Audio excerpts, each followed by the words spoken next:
Bonjour à tous, bienvenue sur le podcast qui va parler de référencement IA. Moi, c'est Véronique Jung, experte SEO depuis 2010.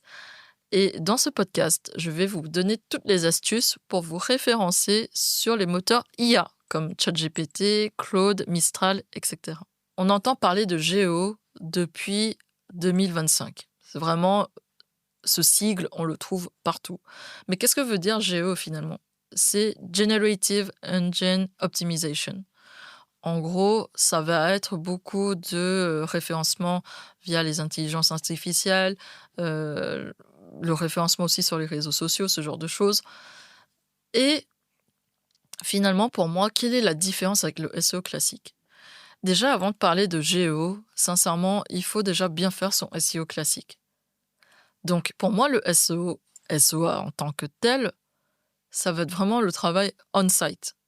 Travailler la partie technique, travailler les audits SEO, travailler les études de mots-clés, tous ces éléments on-site sont archi importants à travailler, c'est indispensable.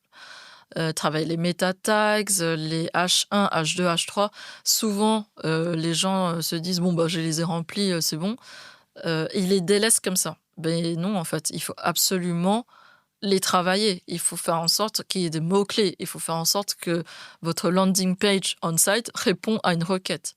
Donc pour moi, le SEO classique reste le SEO classique comme on le connaît. Audit, analyse, étude de mots-clés, maillage interne, hyper important, maillage interne, sur des encres de texte optimisées et des encres de texte brand. Ça, c'est indispensable. Et le GEO, c'est toute la partie off-site en fait, qui est là depuis des années, mais que personne n'a vraiment mis de terme dessus. Là, aujourd'hui, on a le GEO, super.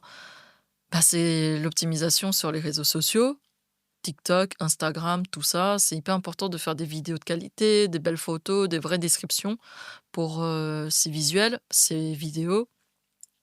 La partie netlinking, mine de rien, c'est devenu indispensable en termes de popularité à donner un site web et d'autorité.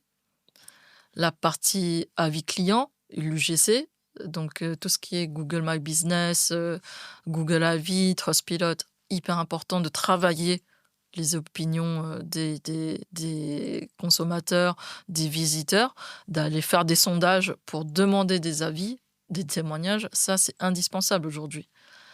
Et toute la partie médiatisation, avec la relation presse digitale, un autre critère off-site, qui va permettre à une marque justement de prendre en puissance et d'être vue par le grand public.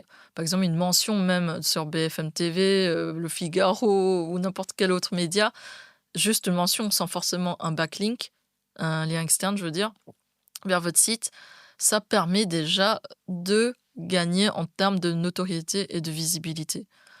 Donc, pensez-y, il faut allouer des budgets, sincèrement, à ce type d'action, relations presse digitale, campagne de netlinking, même demander des avis, si vous avez besoin d'agences et tout qui vous accompagnent sur ça, faites-le parce que au bout d'un moment, vous êtes obligé de déléguer. On ne peut pas tout faire, surtout que finalement, le métier de SEO a pris tellement plus d'ampleur avec cette partie de off-site qui a tellement grossi et qui est devenue tellement importante en termes de critères de référencement pour les moteurs IA.